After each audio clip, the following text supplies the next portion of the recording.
Hello, good morning जोहार। सुबह की खबरों के साथ मैं हूं मुकेश और आप देख रहे हैं झारखंड बुलेटिन। वक्त हो चला है झारखंड की ताज़ा खबरों से रूबरू होने का। इससे पहले हमारे यूट्यूब चैनल को सब्सक्राइब जरूर करें। कमेंट बॉक्स में अपना नाम, जिले का नाम जरूर लिखें। कमेंट में जिला और अपना नाम लिखने वाले सब्सक्राइबर के नाम की घोषणा मौसम समाचार बुलेटिन में समाचार के बाद की जाएगी। देवघर एयरपोर्ट पर नाइट लैंडिंग की मिली अनुमति। अब 24 घंटे हर मौसम में उड़ान भर सकेंगे विमान। झारखंड के देवघर और संताल परगना ही नहीं, आसपास के इलाकों के लिए खुशखबरी है।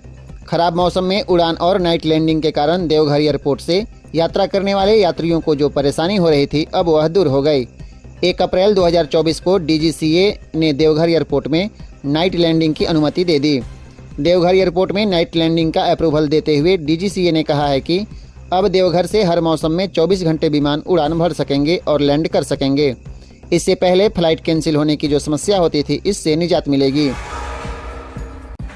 झारखंड के पश्चिमी सिंहभूम में रोड से 15 फीट नीचे गिरी गाड़ी, बिहार के 10 मजदूर घायल, 4 की हालत गंभीर। झारखंड के पश्चिमी सिंहभूम जिले के मझगांवा थाना क्षेत्र में सिलफोड़ा गांव के मोड़ पर अनियंत्रित वाहन कैंपर के पलटने से चालक समेत 10 मजदूर घायल हो गए। घटना रविवार की रात करीब 11 बजे की है। आपको बता दें, सभी मजदूर बिहार के अररिया जिले के हैं। वे कैंपर पर सवार होकर मझगांव जैतगढ़ मुख्य सड़क पर प्रधानमंत्री जल नल योजना में साकेत सुमन एजेंसी के तहत कार्यरत हैं। सभी मजदूर कैंपर पर सवार होकर बेनी सागर से मझगांव होते हुए आसनपाठ पंचायत भवन जा रहे थे। अपराधी और उग्रवादियों से जुड़े लोगों के लिए जंगी ऐप कारगर साबित। झारखंड में सक्रिय अपराधी और उग्रवादियों से जुड़े लोगों के लिए जंगी ऐप कारगर साबित हो रहा है। इस ऐप का इस्तेमाल वो अपने संगठन से जुड़े लोगों से बात करने में कर रहे हैं। हाल के दिनों में अपराधी और उग्रवादी जंगी ऐप पर ही सदस्यों को आदेश देते हैं कि किससे रंगदारी मांग करनी है और कहां पर घटना को अंजाम देना है। जंगी ऐप एक मैसेंजर ऐप है जो सर्वरलेस बताया जाता है। इसमें की गई बातचीत का डेटा सिर्फ यूजर के मोबाइल पर स्टोर होता है। इस फीचर की वजह से इसे पूरी तरह से प्राइवेट ऐप माना जाता है। सीआईडी के डीजी अनुराग गुप्ता ने बताया कि पीएलएफआई सुप्रीमो दिनेश गोप भी जंगी ऐप का उपयोग करता था। उन्होंने बताया कि इसी ऐप के माध्यम से उसकी गिरफ्तारी भी हुई थी। आपको बता दें, पिछले 21 मई 2023 को एनआईए ने झारखंड पुलिस के लिए सिरदर्द बना दिनेश गोप को नेपाल से गिरफ्तार किया था। झारखंड के पूर्व मुख्यमंत्री हेमंत सोरेन ने सुप्रीम कोर्ट से अपनी याचिका वापस ली। झारखंड के पूर्व मुख्यमंत्री हेमंत सोरेन की एसएलपी याचिका पर सुप्रीम कोर्ट में सोमवार को सुनवाई हुई। इस दौरान हेमंत सोरेन के अधिवक्ता की ओर से याचिका वापस लेने का अनुरोध किया गया, जिसे कोर्ट ने स्वीकार कर लिया। सुप्रीम कोर्ट के न्यायाधीश जस्टिस सूर्यकांत और केवी विश्वनाथन की खंडपीठ में यह मामला सूचीबद्ध था। हेमंत सोरेन की ओर से अधिवक्ता प्रज्ञा सिंह बघेल ने पक्ष रखा। दरअसल हेमंत सोरेन ने सुप्रीम कोर्ट में याचिका दाखिल कर झारखंड हाई कोर्ट के उस आदेश को चुनौती दी थी जिसमें उन्हें विधानसभा सत्र में शामिल होने की अनुमति नहीं मिली थी।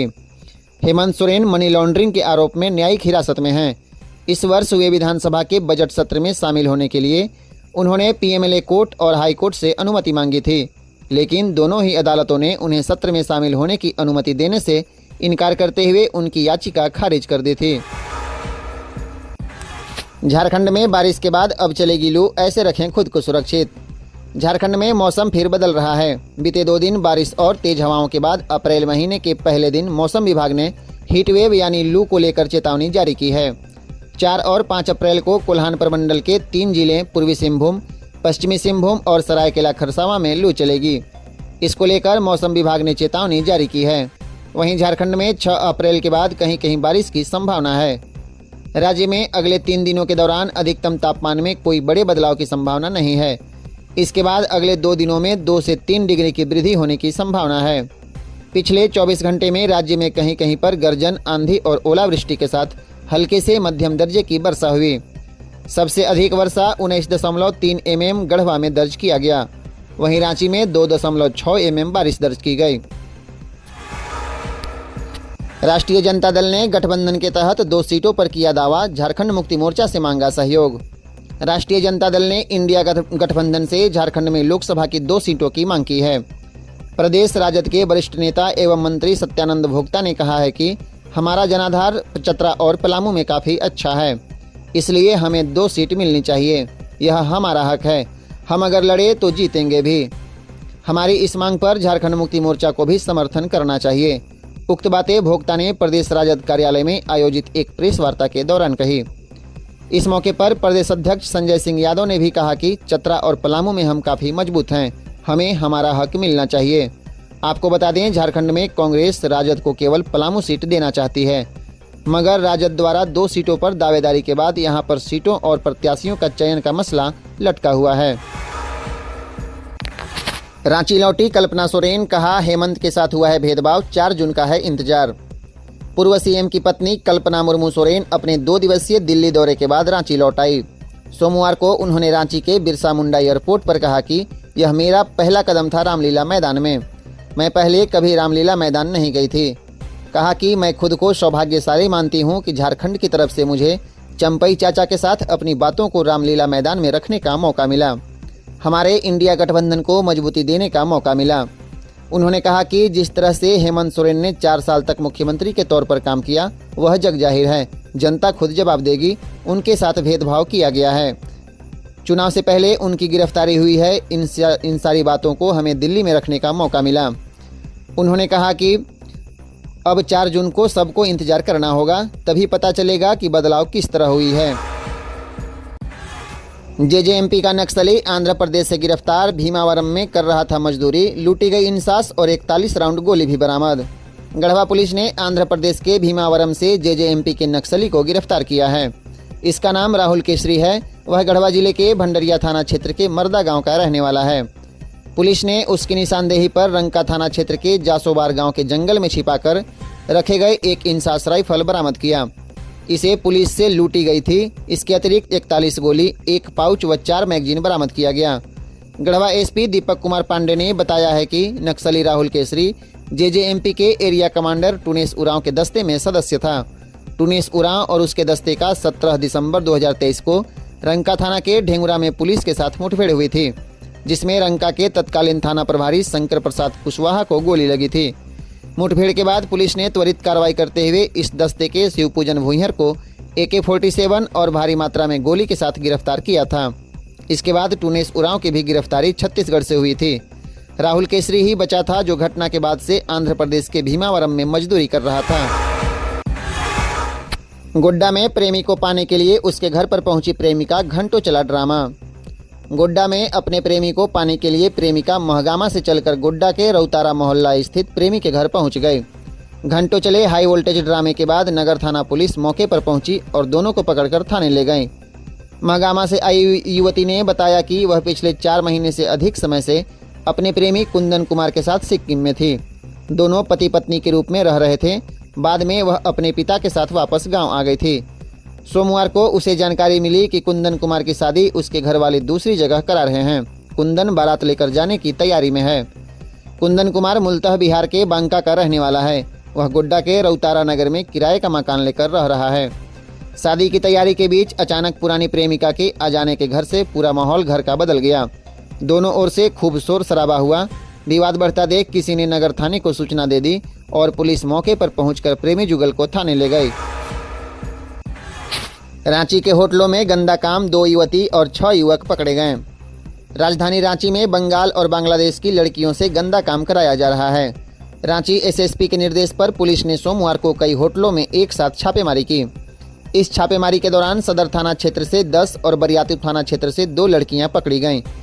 छापेमारी के दौरान 6 युवकों को भी पकड़ा गया है। सभी पैसे का भुगतान कर होटल के कमरे में लड़कियों के साथ गंदा काम करते पकड़े गए। कुछ स्थानों पर पुलिस की छापेमारी के पहले ही ऐसी लड़कियां और उनके ग्राहक फरार होने में कामयाब हो गए। सरजू राय का दावा, ढुल्लू चुनाव लड़ने योग्य नहीं, अलग अलग केस में 4.5 साल की सजा हो चुकी। धनबाद लोकसभा सीट को लेकर बीजेपी विधायक और प्रत्याशी ढुल्लू महतो और सरयू राय आमने सामने हैं। ढुल्लू महतो के खिलाफ मोर्चा खोल चुके सरयू राय ने अब उन्हें चुनाव लड़ने के लिए अयोग्य बताया है। उनका दावा है कि बीजेपी प्रत्याशी को अलग अलग केस में कुल 4 साल की सजा हो चुकी है। ऐसे शख्स को चुनाव लड़ने देना सही नहीं है। इसके लिए उन्होंने सुप्रीम कोर्ट के केस का हवाला भी दिया है। इतना ही नहीं, उन्होंने यहां तक कहा कि उनकी विधानसभा की सदस्यता रद्द होनी चाहिए।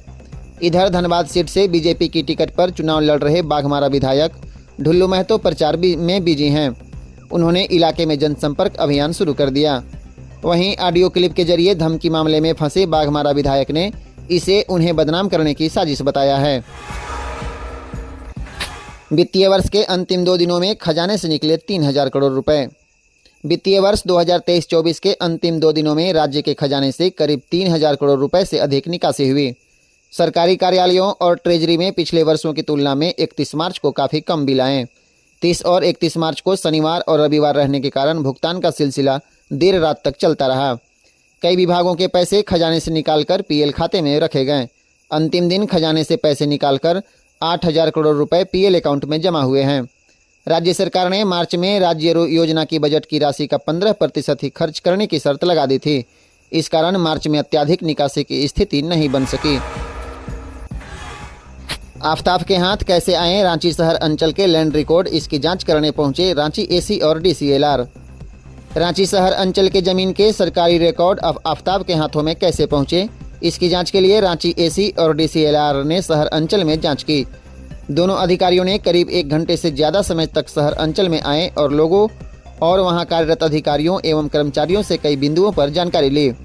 जांच और निरीक्षण के बाद अब डीसीएलआर जल्द ही अपनी रिपोर्ट डीसी के समक्ष प्रस्तुत कर सकते हैं।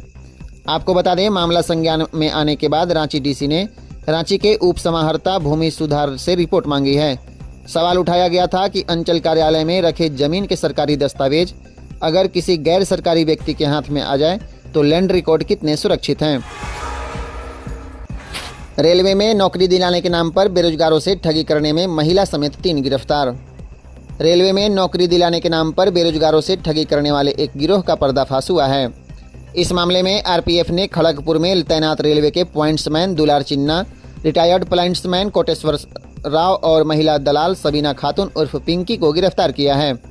यह गैंग चक्रधरपुर, आद्रा और रांची डिवीजन में ठगी कर रहा था। आरोपियों को रिमांड में लेकर रेल पुलिस और आरपीएफ पूछताछ कर रही है। जमशेदपुर कोर्ट के वकील दिनेश कुमार साहू ने बताया कि इन मामलों में आरोप सिद्ध होने पर अधिकतम 7 साल की सजा का प्रावधान है। मेदिनीनगर में 6 अपराधियों को पुलिस ने दबोचा, हथियार बरामद। पलामू पुलिस ने पलामू के 2 अलग अलग थाना क्षेत्र से 6 अपराधी को गिरफ्तार किया है। इनके पास से 2 अवैध हथियार भी बरामद किया गया है। गिरफ्तार अपराधियों से पूछताछ में पुलिस को कई अहम जानकारियां मिली हैं। इसके आधार पर पुलिस अपराधियों की धरपकड़ के लिए इलाके में सर्च अभियान चला रही है। लोकसभा चुनाव को लेकर पलामू के विश्रामपुर थाना क्षेत्र के नावाडीह कला ओपी की पुलिस वाहन चेकिंग अभियान चला रही थी। इसी दौरान एक बाइक पर 3 युवक जा रहे थे। पुलिस को देखकर तीनों युवक भागने का प्रयास करने लगे। पुलिस ने युवकों को खदेड़कर पकड़ लिया और तलाशी के दौरान युवकों के पास से एक अवैध हथियार बरामद हुआ। इसके बाद पुलिस ने तीनों युवकों को गिरफ्तार कर लिया है। झारखंड की सलीमा टेटे को सर्वश्रेष्ठ महिला खिलाड़ी का अवार्ड, पुरुषों में हार्दिक सिंह को मिला पुरस्कार। हॉकी इंडिया के 6ठे वार्षिक पुरस्कार 2023 का आयोजन रविवार को दिल्ली में किया गया। इसमें झारखंड की सलीमा टेटे को वर्ष की सर्वश्रेष्ठ महिला खिलाड़ी के लिए hockey India Balbir Singh senior पुरस्कार से सम्मानित किया गया। सलीमा को हॉकी इंडिया की ओर से 25 लाख का चेक दिया गया। वहीं पुरुषों में हार्दिक सिंह को वर्ष का सर्वश्रेष्ठ पुरुष खिलाड़ी के रूप में सम्मानित किया गया है। इस वर्ष हॉकी इंडिया की ओर से 8 श्रेणियों में कुल 32 खिलाड़ियों को वार्षिक पुरस्कारों के लिए शॉर्ट लिस्ट किया गया, जिनके बीच कुल 7.56 करोड़ की राशि दी गई। सलीमा टेटे के अलावा झारखंड की दीपिका सोरेन को upcoming player of the year under 21 महिला के लिए अंशुता लकड़ा अवार्ड से सम्मानित किया गया। इसके तहत हॉकी इंडिया की ओर से 10 लाख रुपए का चेक दिया गया। आरपीएफ ने 3 युवती का किया रेस्क्यू, लेकर जा रही महिला धराई। बोकारो रेलवे स्टेशन से मानव तस्करी के लिए ले जा रही 3 लड़कियों को आरपीएफ ने बरामद किया। मामले से जुड़ी एक महिला को भी गिरफ्तार किया गया है। आरपीएफ ने सभी को जीआरपी को सौंप दिया। बताया जाता है कि तीनों लड़कियों को काम दिलाने के बहाने तमिलनाडु ले जाने के क्रम में बोकारो रेलवे स्टेशन पर इन्हें पकड़ा गया। इनमें से एक जरीडीह थाना क्षेत्र के तुपकाडीह की निवासी हैं, जबकि 2 पिंडराजोरा थाना क्षेत्र की रहने वाली हैं। तीनों को तुपकाडीह क्षेत्र के तांतरी दक्षिण पंचायत स्थित नूतनडीह की भारती कुमारी अपने साथ तमिलनाडु के तिरुपुर स्थित धागा फैक्ट्री में काम दिलाने के लिए ले जा रहे थे। मामले को लेकर आरपीएफ ने जीआरपी में मामला दर्ज कराया है। आज के लिए बस इतना ही, फिर कल मिलते हैं 25 बड़ी खबरों के साथ। फटा।